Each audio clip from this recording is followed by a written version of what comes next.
하나님의 은혜가 여러분들 가운데 함께 하시기를 주님의 이름으로 축원합니다. 각 나라의 역사에는요 정점이 있습니다. 나라가 시작해서 그 나라가 가장 부강하고 가장 강력하고 가장 평화로운 시대, 그 시대가 늘 있는 것 같아요.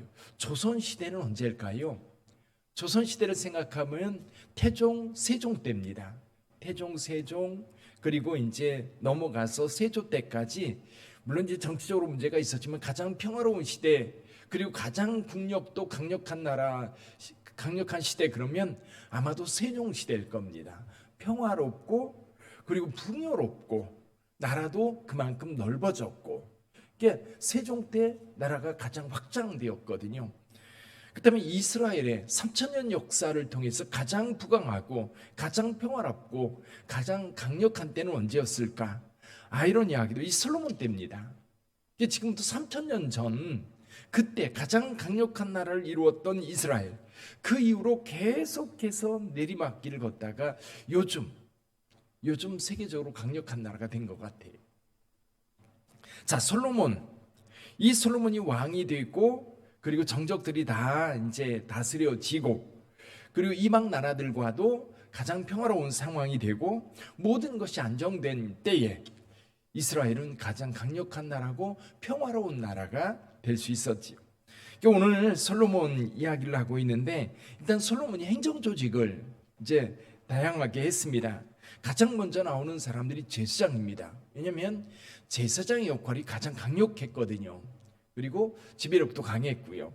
제사장에 대해서 여기 2절에 보면 사독의 아들 아사리아는 제사장이요, 그리고 행정 관리들을 쭉 임명합니다. 여기 특이한 것이 뭐냐면 전국을 12지역으로 나눕니다. 12지역으로 나누는데 사실은 이스라엘은 12지파가 자리를 잡고 있었어요.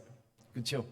유다, 또 시므온, 베냐민, 그리고 에브라임, 또 단지파, 그리고 저쪽으로 하면 므낫세, 아셀, 그리고 이쪽 동쪽에는 갓지파와 갓지파, 므낫세 지파, 이런 지파, 루벤 지파, 이런 지파들이 전국의 12지파가 자리를 잡고 있는데, 솔로몬은요 그 지파를 중심으로 행정 조직을 하지 않았어요. 어떻게 했냐면 그 지역에 중심 도시들이 있어요. 그 지역을 중심으로 이렇게 묶었습니다. 그 지역을 그렇게 해서 12로 나누어서 이 지역이 한 달씩 예루살렘에서 왕궁이 먹을 음식들과 필요한 것들을 공급하도록 그렇게 했습니다. 한 달씩 담당하게 했던 거지요. 그 내용이 여기 어마어마합니다. 예루살렘 왕궁에서 먹는 음식물의 양이 22절 이하에 나오는데요. 음식물은 가는 밀가루가 30고루, 굵은 밀가루가 60고루, 살진 소가 10마리, 초장의 소가 20마리, 양이 100마리, 그 외에 수삼, 노루, 암사슴, 그리고 살진 새들, 이런 것들이 이게 이제 각 지역으로부터 이렇게 공급받아 가지고 그 풍요를 누리게 되었던 겁니다. 이 시대에, 여러분, 이 시대에 가장 이제 뭐라 그럴까요? 잘 표현하고 있는 단어가 이겁니다. 25절이에요. 25절 한번 읽어볼까요? 같이 읽어봅니다. 솔로몬이 사는 동안에 유다와 이스라엘이 단에서부터 브엘세바에 이르기까지 각기 포도나무 아래와 무화과나무 아래에서 평안히 살았더라. 아멘. 저도 가끔 우리 시대, 제가 61년에 태어났는데요, 그 이후에 물론 민주화라든지 여러 가지 격동기를 겪어왔습니다마는 우리 부모님 세대를 생각해 보면 부모님 세대는 난리라는 말을 많이 썼던 것 같아요. 난리 난다. 그래서 저희 부모님도 어렸을 때 난리가 나면, 그리고 우리 아이들한테 이야기를 하는 거예요. 저희들한테 난리가 나면 어디서 만나자. 그렇죠? 흩어져도 어디서 모이자. 그런 약속들을 어렸을 때 자주 듣고 자랐던 것 같아요. 왜냐하면 우리 부모님들이 그 전쟁을 경험했거든요. 그 난리를 경험했거든요. 그러다 보니까 그 이야기가 삶의 중심이 되는 거예요. 일제 말기, 대동아 전쟁, 그때도 계속 징집되어 가고 집안에 있는 모든 것들이 다 공출되어 가고, 6.25 전쟁이 일어나고 그런 격동기를 살았던 분들은 굉장히 무섭고 두렵고 늘 그것 때문에 불안했던. 근데 오늘 우리 시대는 어때요? 다른 나라의 전쟁이 나도 전쟁에 대한 이야기는 오고 가지만 이제 우리 자녀들 세대는 전쟁이 뭔지 모르는 것 같아요. 전쟁에 대한 이야기가 나오지만 북한과의 이야기, 또 여러 중국과의 문제, 여러 가지 이야기를 하지만 실제로 전쟁이 아니야. 전쟁에 대한 생각을 안 하고 평화로운, 그러니까 자기 하고 싶은 것을 할 수 있는 거예요. 여러분, 전쟁이 나면요, 자기 하고 싶은 것을 할 수 있는 시대가 아닙니다. 근데 요즘 시대는 평화로운 시대니까 젊은 친구들이 춤추고 싶은 친구들은 마음대로 춤을 추고요. 자기가 그림 그리고 싶은 마음대로 그러고, 음악하고 싶은 아이들, 자기가 하고 싶은 것에 대해서 집중할 수 있는 것 같아요. 이게 평화의 시대의 특징인 것 같아요. 이게 솔로몬 시대에는 이런 평화를 누리게 되었고, 평화뿐만 아니라 너무 풍요로운 거예요. 그리고 주변 나라들과도, 주변 모든 나라들, 가까이 있는 작은 나라들은 이 솔로몬 왕국에 조공을 바치면서 평화를 누렸고요. 먼 나라, 애굽이라든지 그리고 이 메소포타미아 지역은 아직 그렇게 강력한 나라가 일어나지 않고 있어요. 그 강력한 나라가 최초로 일어난 나라가 아수르거든요. 근데 아수르가 여기에 영향을 미칠 정도로 아직은 그런 상황이 아닙니다. 그러다 보니까 솔로몬의 왕국은 정말 번영을 누리던 그런 시대였던 거지. 우리나라도 아마 대한민국이라고 하는 나라가 가다가 어떤 정점에 이르게 될 거예요. 일본 같은 경우도 보면, 여러분, 그 일본이 세계 두 번째 강대국이었어요. 지금도 물론 여전히 세 번째 세계에서 강력한 경제대국입니다. 지금 중국이 경제적으로 굉장히 강한 나라지만, 그러나 일본의 영향력이 점점 줄어들어가고 있어요. 약화되어 가고 있어요. 경제적으로도 그렇고 정치적으로도 그렇고 여러 가지 면에서 정점이 지난 거 아닐까. 근데 이제 문제는 우리죠. 우리나라에 대한 경고가 계속 이어지는 게 뭐냐면, 일본의 경제 침체가 오기 시작했던 그 초기의 모습과 지금 현재 우리나라의 모습이 너무 비슷하다는 거예요. 그래서 오늘 여기에서 정치적으로도 그렇고 여러 가지 면에서 잘 해결해 가지 않으면 안 되는 거죠. 그럼 이런 때 교회가 하나님 앞에 바르게 서야 됩니다. 여러분, 기독교회가 여러분 사회적 영향력 별로 없는 것 같은데요, 굉장히 큽니다. 저는 그렇게 생각해요. 제일 큰 게 기도하는 거예요. 나라와 민족을 위해서 여전히 지금 우리나라는 교회가, 기독교회가 나라와 민족을 위해서 기도합니다. 물론 몇몇 사람들 앞에 나서서 태극기 들고 그런 사람들, 그 사람들의 영향도 있지만, 또 한편으로는 깊이 나라를 진짜 근심하며 하나님 앞에 기도하는 많은 기도의 역군들이 있기 때문에 나라가 사는 거예요. 우리가 기도하기 때문에 나라가 건강하게 평안하게 되는 줄 믿습니다. 필요한 거예요.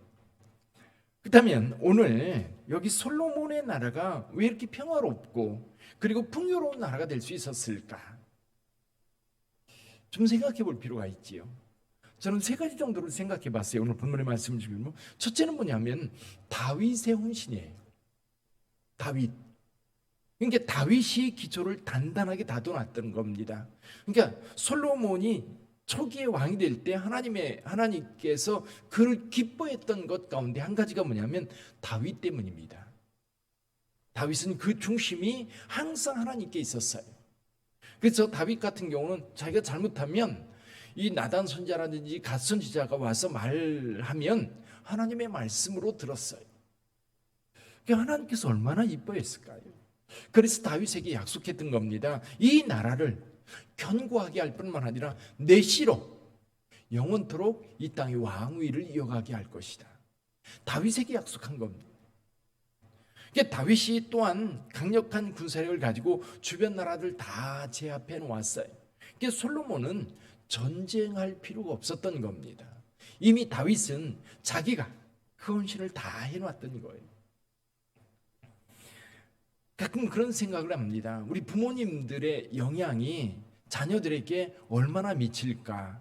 물론 어떤 경우는 부모의 영향을 전혀 미치지 않는 경우도 있지만, 또 어떤 경우는 상당히 많이 미칩니다. 그러니까 솔로몬 같은 경우는 다윗의 왕국을 이어받으면서 그 기초 위에 꽃 피웠다. 이게 다윗이 상 차리고 그리고 솔로몬은 화려하게 그 상을 누렸다라고 볼 수 있죠. 그러니까 오늘 여기 이 상황에서 보면 부모의 역할이 뭘까? 자꾸 이제 그 생각이 드는 거예요. 저희에게도 부모님이 계시고 우리에게 자녀가 있는데 그 중간에서 우리가 부모된 입장에서 생각을 좀 해볼 필요가 있는 거예요. 자녀를 위해서 많이 기도하고 내가 바른 삶을 보이고 바른 믿음을 보이고 그리고 믿음에 선택하는 것을 우리 자녀들이 볼 수 있도록 끊임없이 우리가 할 수 있는 한은 최선을 다해야지요. 그렇죠? 그 다음은 하나님 앞에 맡기더라도 내가 믿음 안에서 행동하고 믿음을 따라 살아가는 그 모습을 우리 하나님 앞에 살아가는 그 모습을 자녀들이 볼 수 있도록 그리고 자녀들한테도요 너를 위해서 기도하고 있다는 것을 끊임없이 이야기해 줘야 돼요. 내가 너를 위해서 기도하고 있는데 너도 하나님 앞에 기도해라. 그렇죠? 가장 중요한 것은 내 기도다. 내가 기도하는 것은 너를 서포트하는 것일 뿐이지 중심 기도가 될 수는 없다. 그저 엄마가 기도하니까 그걸로 다다 그렇게 생각하면 안 된다.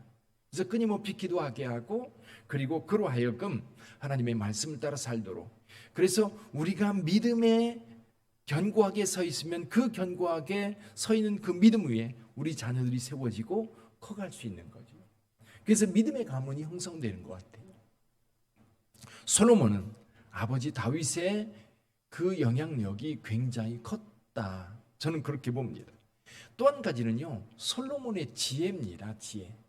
하나님께서 그에게 지혜를 주었고 그 지혜가 나라를 다스리는데 굉장히 중요한 역할을 했다. 그래서 여러분 솔로몬이 여기 행정조직한 거는요 역사적으로도 굉장히 중요한 사료가 된다고 그래요. 벌써 3,000년 전이잖아요. 3,000년 전에 행정조직을 이렇게 한 것 그리고 전국을 단위를 나눠 가지고 관리들을 파견해 가지고 중앙집권체제를 견고하게 했던 이 모든 것들 여러분 현대에도 이런 형태의 나라 행정조직을 가지고 있다는 거죠. 솔로몬은 그런 면에서 굉장히 중요한 역할을 했던 거지. 근데 여러분 이렇게 솔로몬이 지혜를 가지게 됐던 건 뭐예요? 하나님이 주신 지혜라는 거지. 그 지혜는 하나님께 그 근거가 있고 하나님께서 그를 총명하게 했고 지혜롭게 했기 때문에 그 지혜를 가지고 그러니까 여러분 지혜는 누가 주시는 거예요? 하나님이 주시는 거예요. 그래서 솔로몬의 지혜가 나라를 견고하게 했고 평안하게 했고 풍요롭게 했다면 사실은 그 지혜는 누가 주셨어요? 하나님이 주셨어요. 세 번째는 그래서 하나님의 은혜입니다. 은혜. 하나님의 도우심. 솔로몬이 하나님께로부터 받은 지혜로 다스렸고 그리고 하나님께서 다윗에게 언약한 대로 그 언약을 우리 하나님께서 지켜주셨기 때문에 솔로몬의 왕국은 평안할 수 있었던 거예요. 풍요로울 수 있었던 거예요. 자, 오늘 저와 여러분들도 그 풍요와 평안이 있어야 될 줄 믿습니다. 일단 여러분의 마음이 그렇게 되기를 바라요. 마음이 평화롭고 마음이 풍요롭기를 바랍니다. 여러분의 가정이 평화롭고 여러분의 가정이 풍요롭기를 원합니다. 주님의 몸된 교회 빛된 교회가 평화롭고 풍요롭기를 바랍니다. 나라와 민족이 평화롭고 풍요롭기를 바라요. 이 두 가지 평화와 풍요가 함께하기를 바라요.